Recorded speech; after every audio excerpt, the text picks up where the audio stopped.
Hello everyone, this is my YouTube channel easy method में आप सभी का बहुत बहुत स्वागत है। आज हम पढ़ने वाले हैं class 10th math chapter 2 exercise 2.2 का इम्पोर्टेंट क्वेश्चन। एक्सरसाइज 2.2 का क्वेश्चन नंबर फर्स्ट है, निम्न द्विघात बहुपदों के शून्य ज्ञात कीजिए और शून्यकों तथा गुणांकों के बीच के संबंध की सत्यता की जाँच कीजिए। क्वेश्चन नंबर फर्स्ट का थर्ड नंबर क्वेश्चन है 6x² - 3 - 7x। ये काफ़ी इंपॉर्टेंट क्वेश्चन है, ये पेपर में आ सकता है। चलिए देखते हैं इसका सॉल्यूशन क्या है।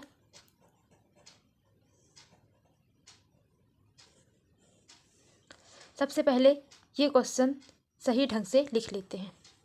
6x² के बाद -7x आएगा, फिर बाद में -3 आएगा। ये दोनों चर होते हैं और ये अचर होता है।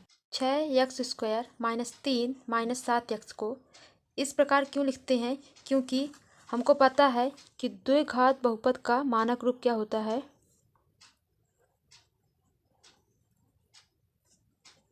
का मानक रूप कितना होता है?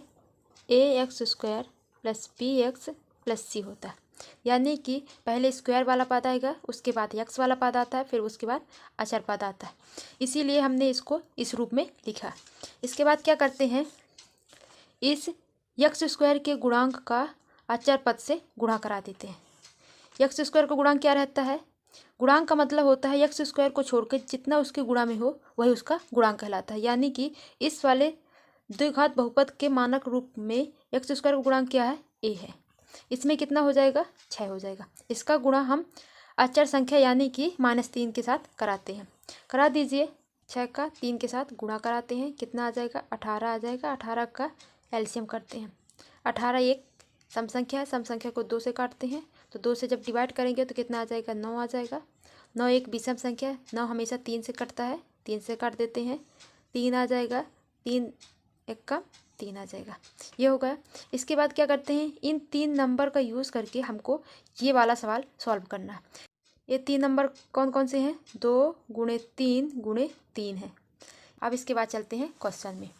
क्वेश्चन क्या कहता है, द्विघात बहुपद के शून्य ज्ञात कीजिए। शून्य के लिए हमेशा इस द्विघात बहुपद को 0 के बराबर करते हैं। क्या करते हैं? 0 के बराबर करते हैं। तो इस द्विघात बहुपद को 0 के बराबर कर दीजिए।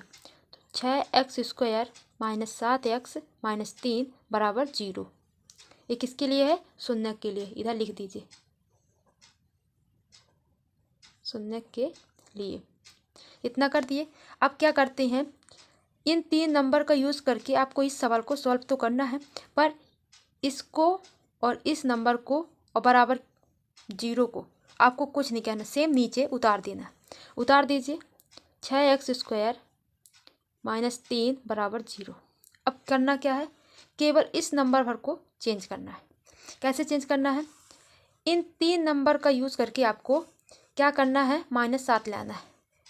पहली बात तो इन दोनों को गुणा करा दीजिए, इसको माइनस कर दीजिए, या इन दोनों को गुणा करा दीजिए, इसको माइनस कर दीजिए। आपको जिसमें से आपका -7 आ जाए आप वैसा ही कीजिए। तो 2 तिहाई 6, यदि हम 6 में 3 जोड़ेंगे तो कितना आ जाएगा? 9। यदि 6 में 3 माइनस करेंगे तो कितना आ जाएगा? 3। 7 तो नहीं आ रहा ना। अब इसके बाद दूसरा नंबर लेते हैं, इन दोनों गुणा कराते हैं, इसको जोड़ते घटाते हैं, तो कितना आ जाएगा? 3 3 का 9, -2 करेंगे तो कितना आ जाएगा? 7 आ जाएगा। आ गया, हमको मिल जाता है 7। यदि इन दोनों को जोड़ेंगे तो कितना आ जाएगा? 9 2 11 हो जाएगा। इसलिए हम क्या करते हैं, हम ये वाला लेते हैं। लेकिन इधर क्या है? माइनस का 7 है, इधर कितना है? प्लस का 7 है। जब इस प्रकार का आए तो आपको क्या करना है, बड़ी संख्या में हमेशा माइनस लगा देना है, छोटी संख्या में प्लस लगा देना है, ताकि हमेशा चिन्ह बड़ी संख्या का आता है। तो इधर क्या आ जाएगा? माइनस हो जाएगा। ये क्या होता है? माइनस प्लस माइनस होता है, मतलब ये घटेगा। और क्या है? बड़ी संख्या का चिन्ह आता है हमेशा, तो इधर आ जाएगा -7। ये हो गया। -7 के स्थान पर हम कितना रख देते हैं? -9 + 2 लिख देते हैं। लिख दीजिए यहाँ पास -9, x लगा है तो x भी लगा दीजिए, +2x। ये हो गया। अब इसके बाद क्या करते हैं, 1 2 3 नंबर थे ऊपर, इसमें कितने हो गए? 1 2 3 4, 4 नंबर हो गए। 4 नंबर में क्या करते हैं, 2 2 का जोड़ा बना लेते हैं। एक बार इसका जोड़ा बना लीजिए, एक बार इसका जोड़ा बना लीजिए। अब क्या करते हैं, इन दोनों में कॉमन लेते हैं। क्या करना है, सबसे पहले 6 के फैक्टर कर लीजिए। 6 के फैक्टर कितने हो जाएंगे? 2 3 1 हो जाएगा। 9 के कर लीजिए। 9 3 3 तरह का 9 1, ये हो गया। मतलब कितना आता है? 6 के फैक्टर कितने होते हैं? 2 गुणे 3। 9 के फैक्टर कितने होते हैं? 3 गुणे 3। इन दोनों में क्या कॉमन है? 3 कॉमन है, मतलब हम 3 निकाल लेंगे। और देखिए इसमें कितना कॉमन है? इसमें एक्स स्क्वायर है, इसमें कितना है? एक्स है, तो हम एक एक्स निकल जाएगा। इसको इधर रख दीजिए। क्या करिए, पहले इससे कितना हो जाएगा? 3 कॉमन कर लीजिए और एक्स कॉमन कर लीजिए, क्योंकि दोनों में एक्स है। तो कितना एक्स है? एक एक्स ज़्यादा है, तो दोनों से एक एक्स कॉमन कर लेते हैं और 3 ज़्यादा है। इस 6 से यदि हम 3 निकाल लेते हैं तो कितना बचता है? 2 बचता है। इधर लिख दीजिए 2, और 2 के साथ एक एक्स बचेगा, क्योंकि इधर कितने एक्स लिखे? 2 एक्स लिखे। एक एक्स हमने कॉमन कर लिए, एक एक्स तो बचेगा, ये लिखा है। इसके बाद क्या करते हैं? माइनस है तो माइनस लगा देते हैं। इधर देखिए 9 के कितने थे? 1 3 हमने निकाल लिया था, कितना बचेगा? 1 3 बचेगा। इधर लिख दीजिए 1 3। एक बार फिर देखते हैं इन दोनों में क्या कॉमन है? 6 एक्स स्क्वायर माइनस 9 एक्स में, इसमें 3 का भाग चला जाएगा 6 में, इसमें भी 3 का भाग चला जाएगा, यानी कि 3 कॉमन है। इसमें कितना लिखा है? एक्स स्क्वायर लिखा है, यानी एक्स 2 बार लिखा है। इसमें एक्स कितनी बार लिखा है? 1 बार लिखा, यानी एक एक्स कॉमन है। यदि मैं इससे 3 एक्स निकाल लूँगी तो कितना बचेगा? इसमें 2 एक्स बचेगा। इससे 3 एक्स निकाल लूँगी, -3 बचेगा। अब देखिए ये वाला नंबर और ये वाला नंबर सेम लिखा है, तो आप कॉमन में क्या लिख देंगे? 1 लिख देंगे। इधर प्लस है, प्लस लिख दीजिए और 1 लिख दीजिए। अब बाकी पूरा यही चीज़ लिख दीजिए, बस बराबर 0 कर दीजिए। केवल आपको इसका कॉमन करना है, बाकी अगर ये दोनों सेम है तो +1 लिख दीजिए और 2x - 3 बराबर 0 लिख दीजिए, मतलब पूरा नीचे उतार दीजिए। इतना हो गया। ये और ये दोनों सेम है तो आप इसको कॉमन कर लीजिए। कितना आ जाएगा? 2x - 3 कॉमन कर लीजिए। इसमें कितना बचेगा? यदि इस वाले टर्म से यदि इस वाले टर्म से 3x - 3 निकाल लें तो कितना बचेगा? 3x बचेगा। इधर लिख दीजिए 3x, और इससे निकाल लेंगे इस वाले टर्म से, यदि ये वाला पद निकल जाएगा तो कितना बचेगा? +1 बराबर 0। ये हो गए आपके गुणनखंड। अब इसके बाद क्या करते हैं? जब ये दोनों 0 के बराबर है तो ये वाला भी 0 के बराबर होगा, ये वाला भी 0 के बराबर होगा। तो क्या करते हैं? 2x - 3 बराबर 0 या 3x + 1 बराबर हो जाएगा 0। ये दोनों भी 0 के बराबर होंगे। इसके बाद क्या करते हैं? इन दोनों में हमको x का मान निकालना है। क्या करना है? x किस में लिखा है? 2 में लिखा है। 2 को इधर छोड़ देंगे, बाकी 3 को इस साइड ले जाएंगे, तो कितना हो जाएगा? इधर -3 है, बराबर किस साइड आएगा तो +3 में बदल जाएगा। इसके बाद क्या करते हैं? हमको केवल x का मान निकालना है। x को छोड़कर बाकी 2 भी बराबर किस साइड आ जाएगा। तो ये दोनों क्या रहते हैं? हमेशा आपस में गुणा में रहते हैं, तो किस में आ जाएगा? बराबर किस साइड आएगा तो बटे में आ जाएगा।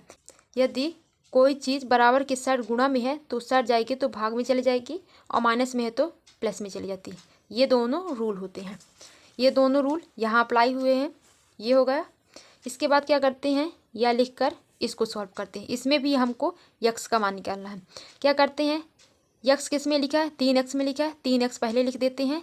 इस एक में x नहीं लिखा है, इसको बराबर के उस साइड ले जाते हैं।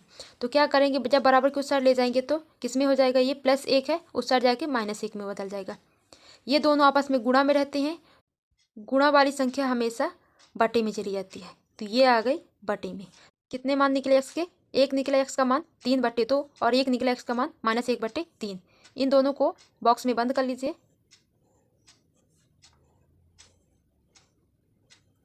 ये दोनों ही शून्य कहलाते हैं। क्या कहलाते हैं? शून्य कहलाते हैं। आता है द्विघात बहुपद के शून्यक कितने हो जाएंगे? x बराबर हो जाएगा 3/2, -1/3। ये हो गए शून्यक, हो गए। इसमें क्वेश्चन क्या बोल रहा था? शून्यक ज्ञात कीजिए। हमने शून्यक ज्ञात कर लिए। अब इसके बाद क्वेश्चन क्या कह रहा था? शून्यकों तथा गुणांकों के बीच के संबंध की सत्यता की जांच कीजिए। इन दोनों के बीच हमको संबंध निकालना है। चलिए देखते हैं संबंध क्या है। शून्यकों तथा गुणांकों के बीच संबंध। सबसे पहले क्या करते हैं? इन दो शून्यकों को हमको एक बार जोड़ना है, एक बार इन दोनों शून्यकों का गुणा कराना है। लिख लीजिए इधर शून्यकों का योग। हमारे पास कितने शून्यक थे? 2 शून्यक थे। इन दोनों को जोड़ देना। योग का मतलब क्या होता है? इन दोनों को जोड़ना है। तो 3/2 प्लस -1/3, क्योंकि योग निकालना है। योग का मतलब होता है प्लस का चिन्ह। और इधर क्या लिखा है? -1/3, -1/3 लिख लिया। अब क्या होता है? 3/2 प्लस माइनस कितने होते हैं? माइनस होते हैं, मतलब इधर चिन्ह आ जाएगा माइनस का। इन दोनों का हमको एलसीएम करना है। ये भिन्न है, माइनस वाला भिन्न है। इसके बाद क्या करते हैं? इन दोनों का एलसीएम करते हैं। कर लीजिए इधर एलसीएम 2 और 3 का। 2 सम संख्या, 2 हमेशा 2 से कटेगा, 2 एक कम, 2 कॉमा कर देंगे, 3 उसी प्रकार नीचे आ जाएगा। 3 विषम संख्या हमेशा 3 से ही कटती है। ये हो जाएगा, कितना आ जाएगा? 2 × 3 बराबर कितना हो जाएगा? 2 तिहाई 6। हमने ये वाले नंबर लिखे हैं, इनका आपस में गुणा करा दिए, कितना आया? 6। एलसीएम कितना आ जाएगा? इसी को बोलते हैं एलसीएम। एलसीएम कितना आया? 6 आया। एलसीएम लिख देंगे बटे के नीचे। क्या करते हैं इसके बाद? इस 2 का भाग इस 6 में देते हैं, कितने बार जाएगा? 2 तिहाई 6, 3 बार जाएगा। गुणा हमेशा ऊपर वाली संख्या के साथ करना है, गुणे 3। माइनस है, माइनस लगा दीजिए। इस 3 का भाग इस 6 में दीजिए, कितनी बार जाएगा? 3 दूनी 6, 2 बार जाएगा। गुणे किसके साथ करना है? ऊपर वाली संख्या यानी 1 के साथ। इसके बाद क्या करते हैं? 3 3 का 9 माइनस, ये माइनस है, माइनस लगा दिया। 2 1 कम 2 बटे कितना आ जाएगा? 6 है तो 6 लिख दीजिए। इसके बाद क्या करना है? 7/6 आ जाएगा। 9 में 2 जाएंगे, 7 आ जाएगा बटे 6। मैंने पिछली वीडियो में बताया था कि हमेशा जब प्लस का मान इधर आए तो क्या करना है आपको? 2 बार माइनस लगा देना और बटे 6 लिख देना। जब कभी भी प्लस की संख्या आए शून्यकों के योग में तो आपको क्या करना है? 2 बार माइनस लगा देना है, बस। इसके बाद क्या करना है आपको? इधर देखिए, इस वाले माइनस को आप, ये फॉर्मूले का होता है, आप इसको नहीं लेंगे, केवल इसको लेंगे। -7, क्या -7 यक्स का गुणांक है? यही है। इधर लिख दीजिए -x का गुणांक। ये माइनस, ये वाला माइनस लिख गया, और -7 क्या है? x का गुणांक है। तो ये वाला माइनस मैंने इधर लिख दिया, और ये क्या लिख दिया? -7 यानी x का गुणांक बटे क्या कर देंगे हम? 6 क्या है? x² का गुणांक है। गुणांक का मतलब क्या होता है? x² को छोड़कर जितना उसके गुणा में हो, यानी 6। तो इधर क्या लिख देंगे हम? x² का गुणांक। अब क्या करते हैं? शून्यकों का योग तो निकल आया। शून्यकों के योग से हमको x का गुणांक पता चल गया और x² का गुणांक पता चल गया। इसके बाद चलते हैं शून्यकों के गुणनफल में। शून्यकों के गुणनफल में क्या करते हैं? इन दोनों शून्यकों का आपस में गुणा करा देते हैं। करा दीजिए। 3/2 गुणे -1/3, ये हो गया। अब इन दोनों का आपस में गुणा कराइए। तो गुणा क्या होती है? गुणा वाली भिन्न होती है। ऊपर का ऊपर के साथ, नीचे का नीचे के साथ करा दीजिए गुणा। करा दीजिए। तो 3 गुणे -1/2 गुणे 3 कितना आ जाएगा? 3 1 कम 3, माइनस है, माइनस का आ जाएगा, 2 तिहाई 6 आ जाएगा। आ गया। -3 क्या है? द्विघात बहुपद में देखिए -3 क्या है? -3 ये रहा, ये क्या है? अचर पद है। इधर लिख दीजिए अचर पद बटे 6 क्या है? x² का गुणांक। लिख दीजिए इधर पास x² का गुणांक। ये हुआ इसका पूरा सॉल्यूशन हुआ। ये रहा इसका आंसर। इसमें क्वेश्चन में क्या बोल रहा था? शून्यकों तथा गुणांकों के बीच संबंध की सत्यता की जांच कीजिए। शून्यक आपके ये रहे, आपको क्या प्राप्त हुआ? गुणांक प्राप्त हुआ। यही है इन दोनों के बीच संबंध। यदि आपको मेरा वीडियो पसंद आया हो तो वीडियो को लाइक कीजिएगा, कमेंट कीजिएगा। इसी प्रकार की इंटरेस्टिंग वीडियो के लिए मेरे यूट्यूब चैनल को सब्सक्राइब कीजिए। Thank you.